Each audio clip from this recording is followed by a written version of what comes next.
Good morning, and welcome to the Department of Music's information webinar. Um, I'm going to present a brief slideshow that will probably take between 10 and 15 minutes, and then most of the time is going to be dedicated to hearing questions from you. First, I'll introduce myself and our two panelists from the department. My name's Stephen Cheer, and I am the undergraduate advisor. Oops, that's my mouse going out of control. The undergraduate advisor for the Department of Music specifically. With me is Allison Balchetis, who is a full-time instructor of saxophone, and she oversees the chamber music ensemble, among other things. And Professor Mark Hannison, who's from the Composition and Sonic Arts area and serves now as our undergraduate associate chair of the department.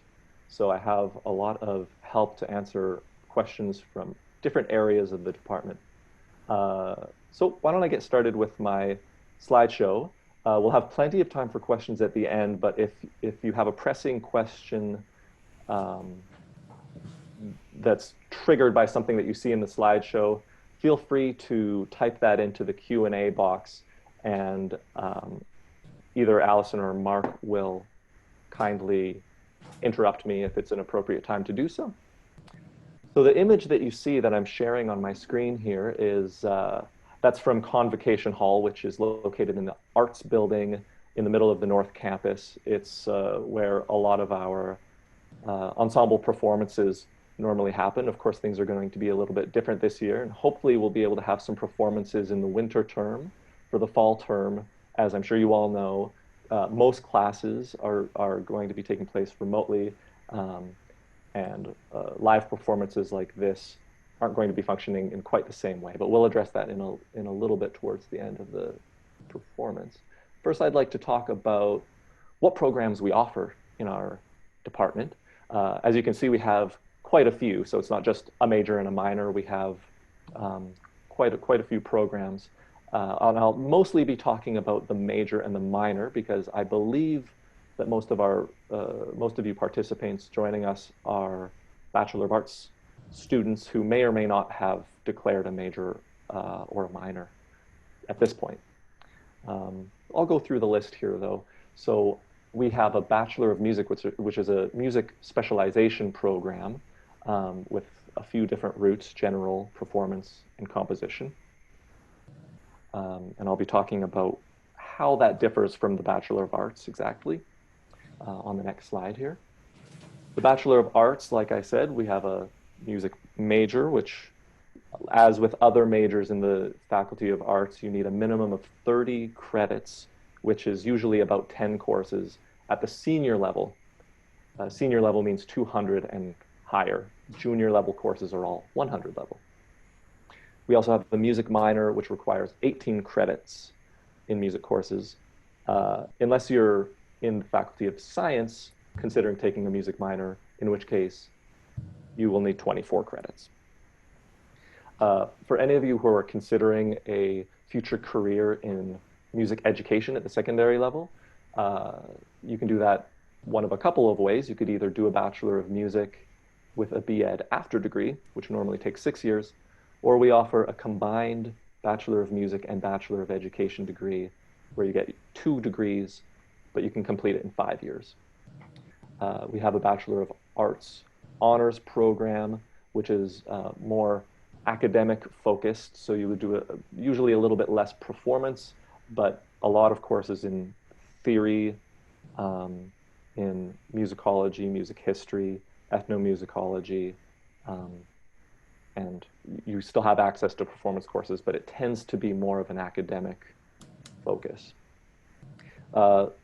You could combine any of these programs or any other major or minor in the Faculty of Arts with a certificate in sound arts.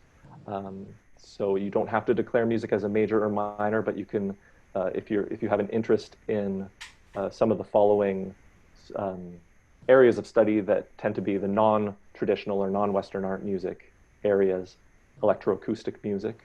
And if any of you are wondering, what's electroacoustic music? Mark would be a good person, Professor Hannison, to tell you about that.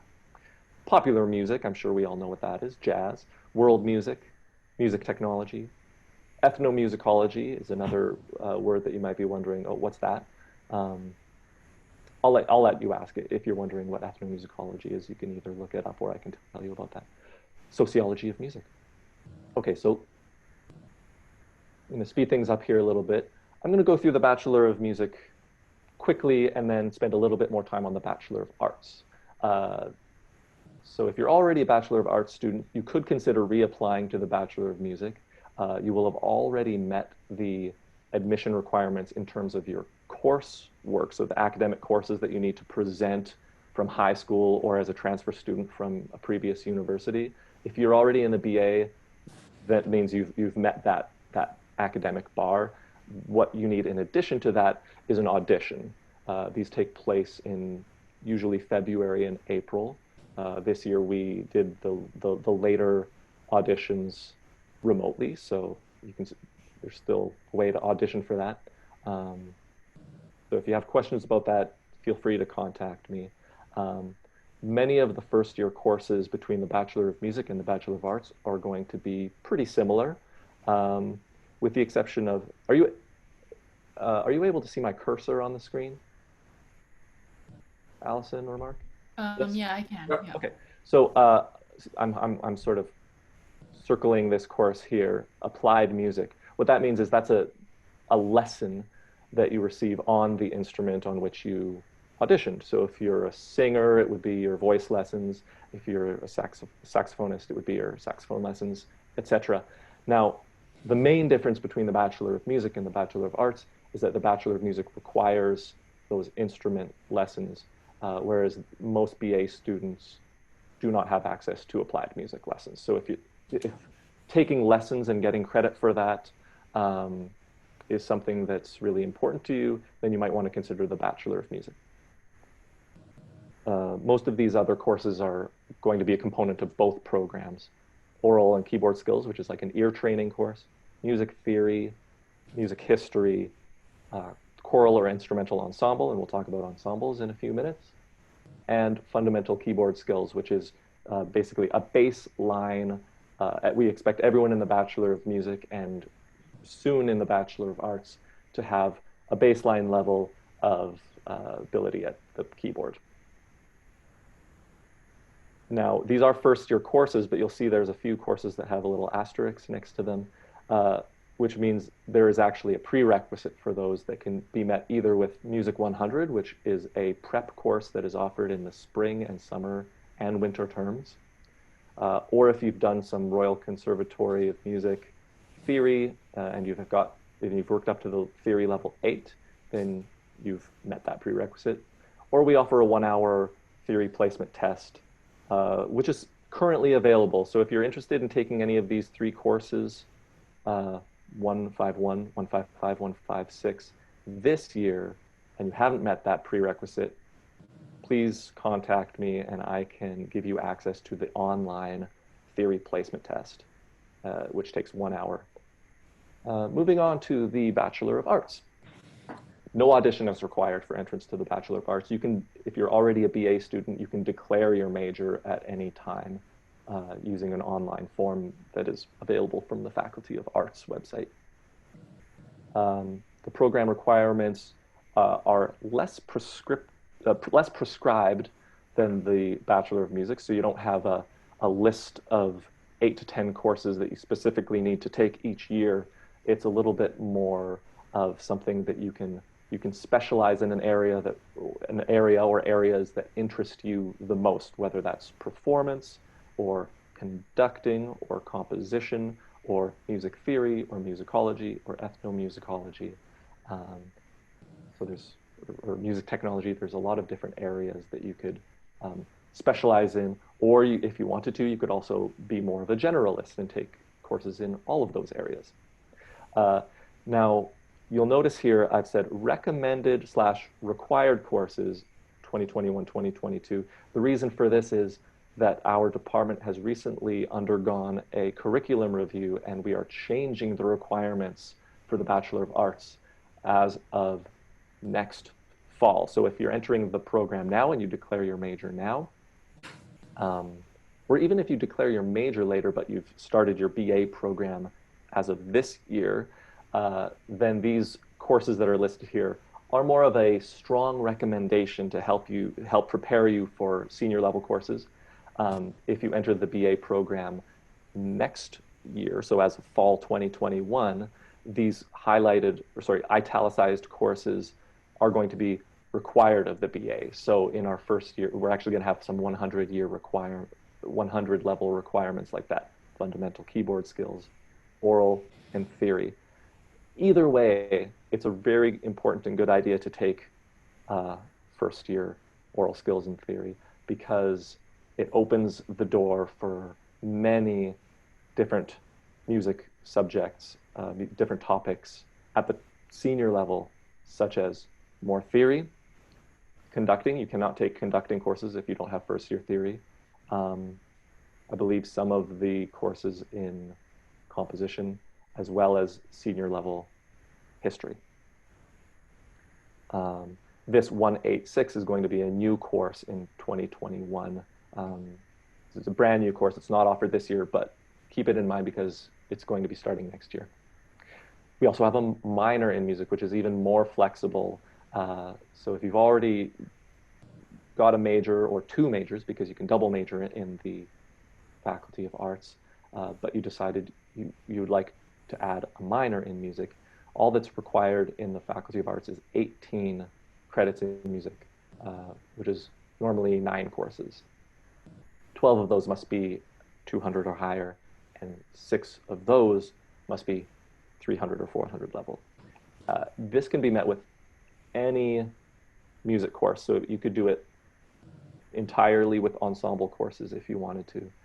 The one exception is that Music 100 cannot be used to fulfill the minor. Okay. I'm going to move along here. Do we have any questions yet? Not yet. Okay. Now, ensembles.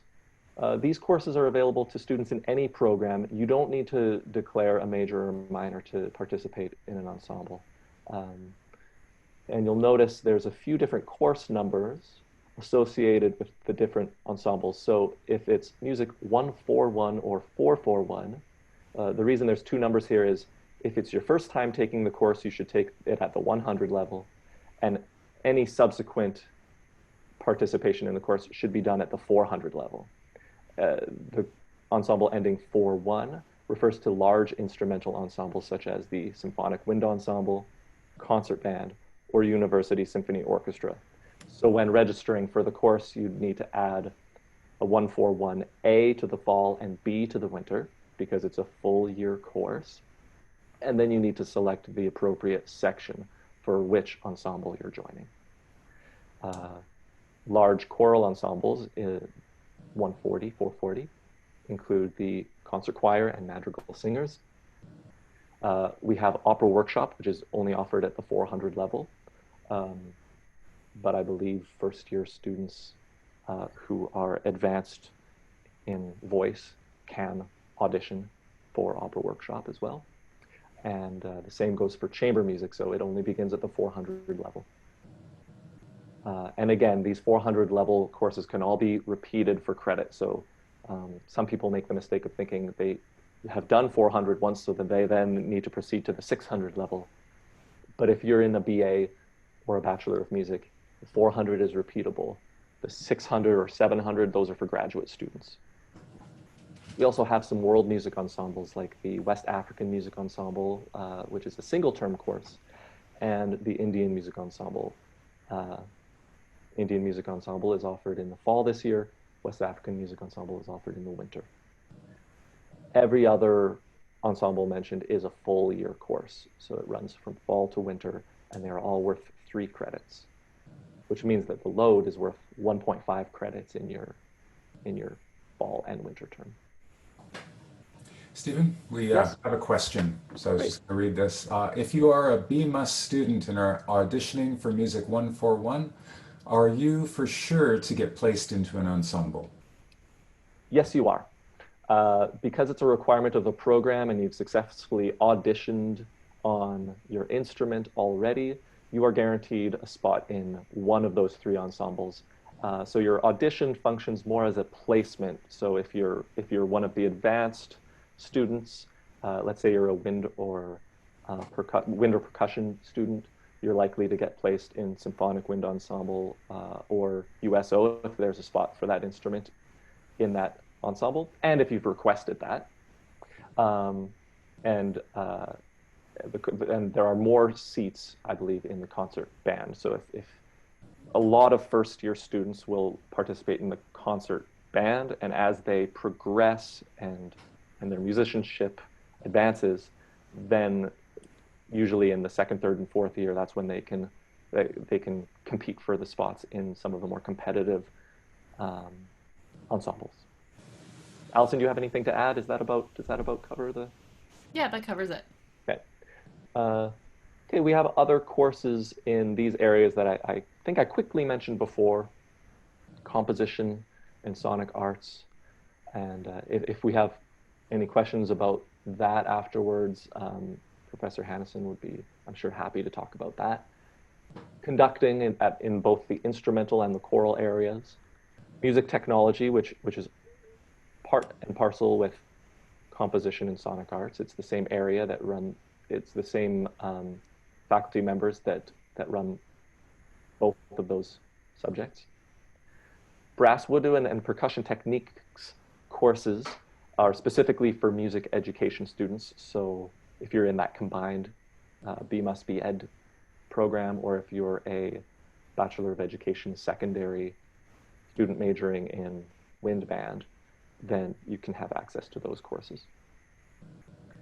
Musicology / music history, which basically that's both of those terms are somewhat interchangeable, and ethnomusicology and world music, which are terms that are somewhat interchangeable. There are a couple of important dates approaching. I'm only going to mention the two most important for the next couple of weeks, which are, if you are interested in, it's this Mac trackpad mouse that just goes flying. If you're interested in participating in an ensemble this year, you can go and sign up on the Department of Music website now. Ensembles will be taking place remotely, and they will likely be taking place on one of these days, which is next Monday to Friday, essentially, the first week of classes. If you have any, what's that? I'll share that link. Share the link. Thank you, Allison. The second very important date to remember is the registration add delete deadline, which is September 15th, which means that by the end of the day, I believe you have until 11:59 on September 15th, you need to have your fall term schedule set, and you need to be registered in the courses that you're taking. For most students, this isn't an issue because you'll want to have your schedule set early so that you're attending your classes in the first week. This is 2 weeks into the term. But what it means is that if you go to a course and you receive the course syllabus and you decide, I don't think this course is really for me, it's not what I expected it to be, then you can swap that with another course, and you can make changes right up until September 15th. After that date, you can still withdraw from a course. So if you're concerned, or if your instructor says, you're not on the path to succeed in this course, there's a risk that you might fail the course, there's a withdrawal deadline that comes later in the term. These dates are available in the university calendar, the academic schedule. You can look up the add delete deadline, the 50% tuition withdrawal deadline, which means if you withdraw from that date, you can actually get half of your tuition back for the course, and then just the plain withdrawal deadline, which I believe is pretty close to the end of the term, but maybe a week or two before the end of classes. So be aware of those dates. I only put the most important one here as September 15th, and I believe Oh, yes, office Stephen, staff here to help. Yeah. just before we move on, we have a couple of questions. Great. So how do you audition for Indian Music Ensemble? I went to the ensemble link to sign up, but it doesn't allow me to submit audition material.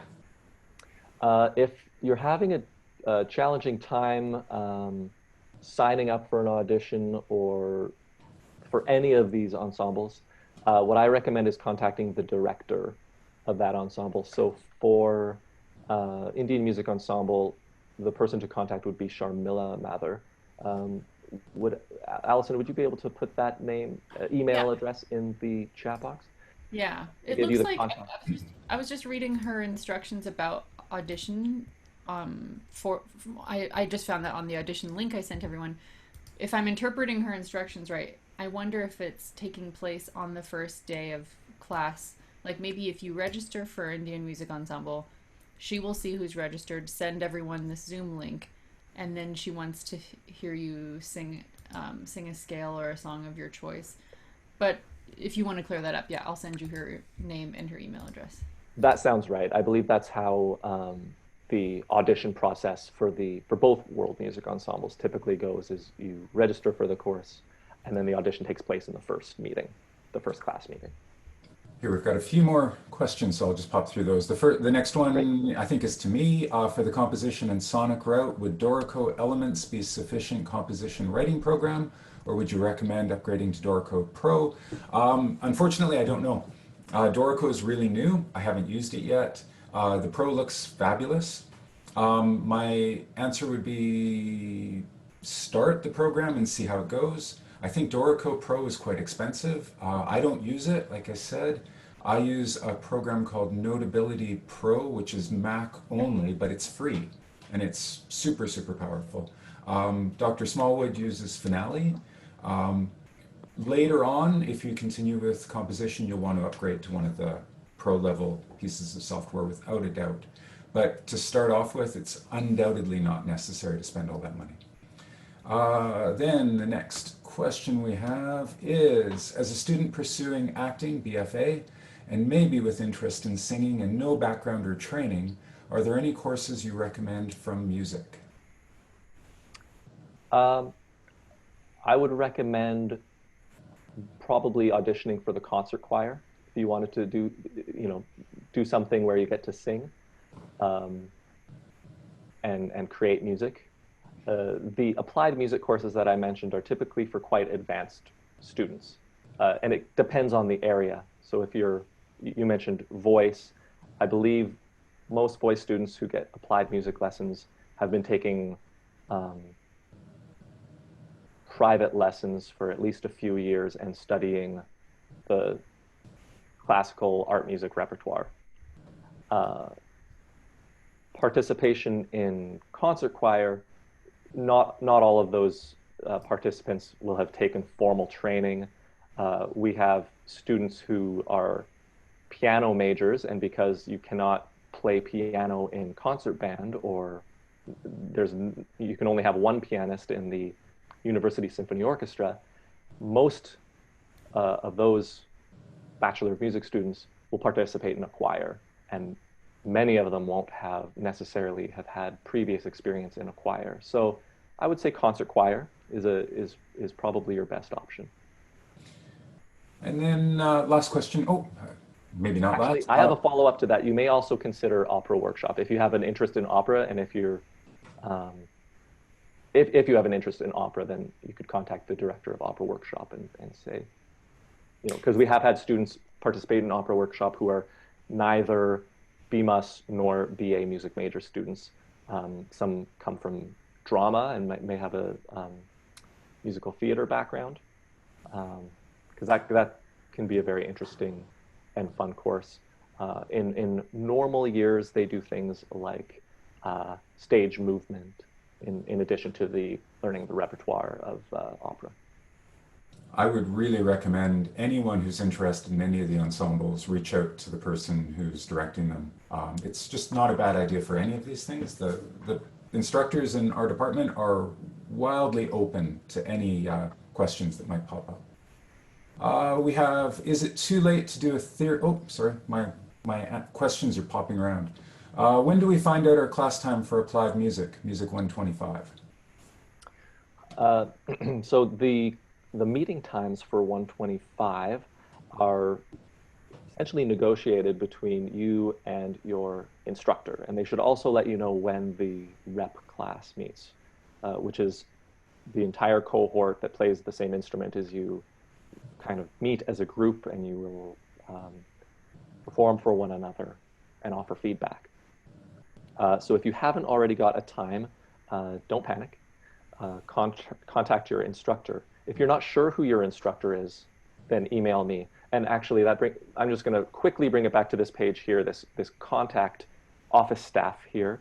The two most important people I've put at the top here are admin assistant, who can help with things like booking a practice space if you have been given permission for a practice space, which requires special permission this year because of COVID-19 protocols. You can contact Satoko at music@ualberta.ca. For most of your inquiries, I'm probably the best let me get back here. First person to contact. Music UG, which stands for undergraduate at ualberta.ca. Email is best because I'm going to be continuing to work from home. I don't have an office phone except for maybe on Mondays. So if you try to leave me a voicemail, I might hear it, but I'll most likely, you're going to reach me a lot faster through email. That's music UG, not music OG. Music UG. That's right. Right. Yeah. Okay. Although you are quite the OG. Thank you. Most of the other people here, as important as their jobs are, you won't need to contact directly. But if the question that you email me with is more suitably answered by them, I will direct you to the right place. I think that's all I had for slides. So we were basically open for the next 15 minutes or so for more questions. We have quite a few questions piling up. Great, let's go. When auditioning for ensembles, do you have to audition with a classical piece of music, or can you do film scores? That would be up to the director, but I think there's more of a level of flexibility with ensemble auditions than there are with auditions into the program, into the Bachelor of Music program. Sometimes they will supply you with a part to play, and sometimes they'll say, play something that gives the best demonstration of your ability. So, I think the most important thing is that you choose something that you can hit out of the park, right?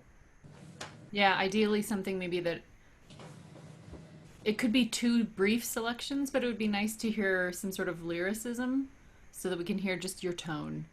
And then also maybe something that shows a little bit of speed. Maybe if you're a brass player, jumping around intervals, or if you're a flutist, flying across the horn on like some sort of scalar pattern. So it's a little mixture of material. And if it happens to be in a film score, I think that's okay, as long as you're really comfortable on it. Okay. Is it too late to do a theory test as a prerequisite for Music 155, 156 for this upcoming term? It's not too late. If you email me now, I can give you access this afternoon. You should probably write it no later than Monday, because that's the last day before the start of classes. You'll get your feedback immediately. So it takes 1 hour to write. You need a 70% to pass.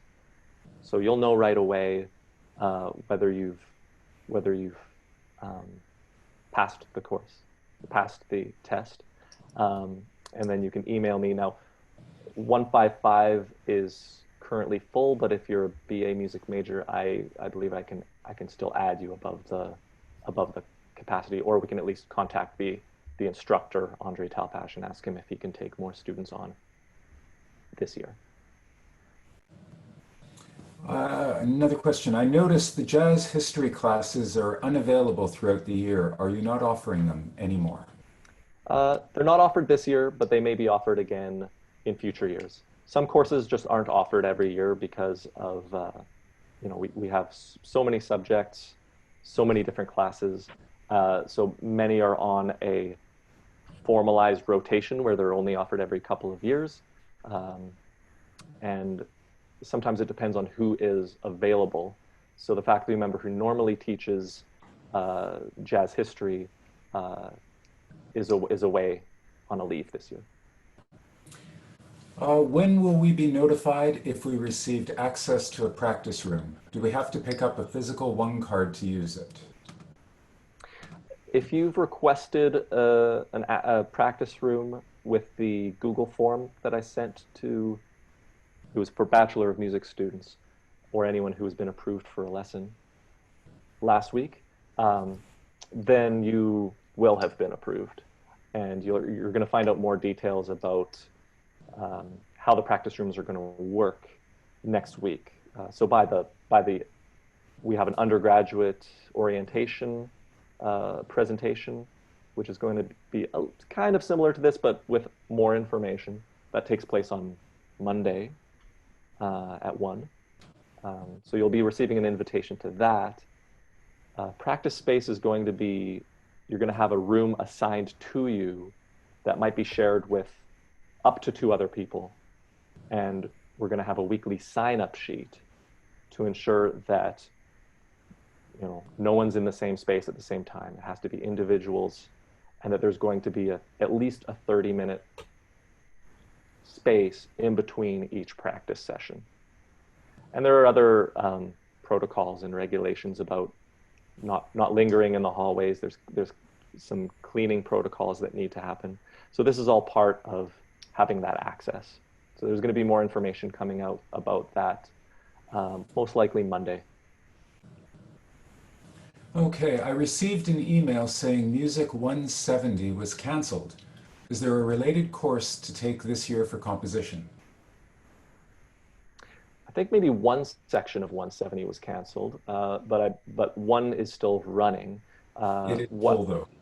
It's full currently. So what I recommend you do is add 170 to your watch list. And if you're not sure what a watch list is, and this is good information for anyone listening, if a course is full and you want a chance to join it still, you could always contact the instructor and see, if you can have special permission, because especially if you're in a desperate situation where it's the last year of your program, your last chance to take the course, etc. But first, what I recommend doing is adding the course to your watch list. So you'll want to, when you're doing your search for classes in Bear Tracks, deselect the little box that says show open classes only, because if class is full, it's not even going to show up in your search for classes. So deselect that little checkbox, which is always automatically selected. And then when you see the class, it should have a box instead of that says add or enroll, it'll say add to watch list. And what happens then is if a space opens up because someone drops the course, then you'll receive an email notification saying there's a spot available. You and anyone else who is watching that course is going to get that notification. So if you get that notification, and I suggest having it pushed to your phone, go as fast as you can to Bear Tracks and try to add it. For first year Bachelor of Music students, do we need to purchase a music notation composition program? I can answer this one, I think. Just like typing essays, you can use a pen, probably, for most courses, but you're much better off with a word processor. It's the same for, I believe, for Bachelor of Music students. Doing your theory homework, handing in history papers just is much cleaner and prettier if you have a way of actually writing music notation, but you don't need to purchase a program to do that. So there's some free versions of pro-level software that are out there. I think Finale has a free one. It sounds like Dorico has a free or very inexpensive one. And then there's a program called Muse Score, M-U-S-E, and then Score. It works well. They're not quite good enough for advanced composition work, but certainly for first couple of years as a Bachelor of Music student doing general music type work, they're very handy. And you'll find them handy after you graduate as well if you're doing transcriptions for your church or if you're in the school system and needing to write in another part for the 15th saxophonist you have, you might find it really handy to have programs like that under your thumb. Let's see. Would we have been notified if we were not approved for applied music? Yes, you should have been. I normally send these notifications to your ualberta.ca address. If you feel like you have not been, then feel free to email me and I can double check. But I try to be on top of letting anyone know either way if they were approved or not. For Music 129, Fundamental Keyboard Skills, I don't have a prof or time assigned in Bear Tracks. How is that class working and when is it? I believe I assigned the instructors 2 days ago, so if you checked again, then there should be someone assigned. It will be either Anton Achondoa or Micah Pollock, and they will, in a similar way that your applied music lessons work, they'll contact you and let you know what the meeting times are. It won't appear on Bear Tracks. That student just had a quick update saying, oh, just saw it. So. Great. And that's all the questions we have so far. Okay, let's stick around. We have 7 minutes left before we need to shut down the meeting. Do either of you, Allison or Mark, have anything to add? We had that list of generic questions that we could answer. Yeah, maybe in regards to the studios and private, like these applied lessons, yeah, do contact Stephen, I guess, first, unless you already know the name of who is going to be teaching you your clarinet lesson or trumpet lesson, and send them your schedule, because they need to know your schedule in order to give you your lesson time. So if they haven't done that already, you could just preemptively send them your schedule. It could be a screenshot of your Bear Tracks. That's what I always like my students to send me. And then you would also want to ask them, but again, I'm sure they would tell you this too, when is my studio rep class time? Because that's not built in to your Bear Track schedule. And the sooner you know that, the better, because sometimes it can crop up and surprise you, like, oh no, I signed up for an English class at the same time that my clarinet rep class is happening, but you have to attend these rep classes. So better that you know now that there is this little wild card in your future that you should find out the time for sooner rather than later. I might add that if you have questions in your program, Stephen is definitely the person that you want to speak to, not to sit back wondering how the degree works, but rather to reach out to him. He's a terrific resource that everyone should be taking advantage of. But if you have questions about a class or a course or an ensemble that you're curious about, but you don't quite know how it's going to work or whether you're qualified for, by all means reach out to the instructors. If you don't know who the instructor is, because Bear Tracks may not be fully up to date, Stephen, I'm sure, would be able to point you in the right direction, but all of those instructors would love to hear from you and clear up any potential confusion you might have about our courses. I see a question from Isaac, who asks, I am planning to take the piano test to skip Music 129. Is it acceptable for me to register in Music 102 in the fall term if I am still awaiting this test? Yes, it is.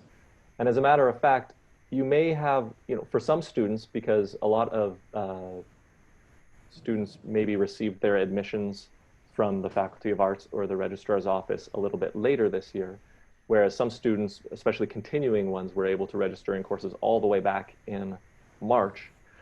Certain areas, certain subjects, courses are quite full or totally full, like junior English. And in the Bachelor of Music, we all need to take 6 credits of junior English. And I know I've been in contact with several students who just can't get into English this year. Don't panic. If you can't get into English this year, take it next year. Replace it with something else to get up to your required 33 credits, or your full 33 credits. So you could even take 129 if you need it, and 102. If you're taking your 6 credits in English, then you might not have room for both. But if you weren't able to get into English, then you have the credit load to make that happen.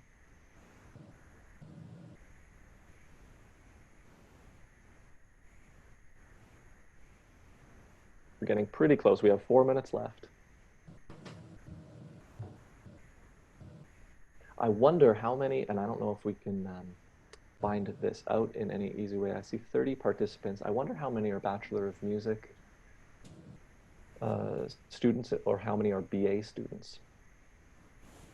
For any of you Bachelor of Music students or BA students, we're having that, you will receive an invitation to the orientation meeting that's taking place on Monday. I hope to send that out this afternoon. We have another question. Would a previously done successful applied music audition on an ensemble instrument count as an audition for an ensemble class, or would I still need to do that separately through the provided ensemble audition link? In usual times, the ensemble auditions are separate. It's going to be up to the specific ensemble director whether they would accept a recorded video audition that you've already played, or if they have different criteria that they want met. So I would, again, contact the director of the ensemble. For the Bachelor of Music, it is a requirement to take 6 credits in a second language. If my minor is a second language, does this cover those 6 credits, or do I need to take courses in a third language? That's an excellent question. You don't need to take 6 credits in a third language. It does, taking your minor in a second language, it does cover that 6 credit requirement.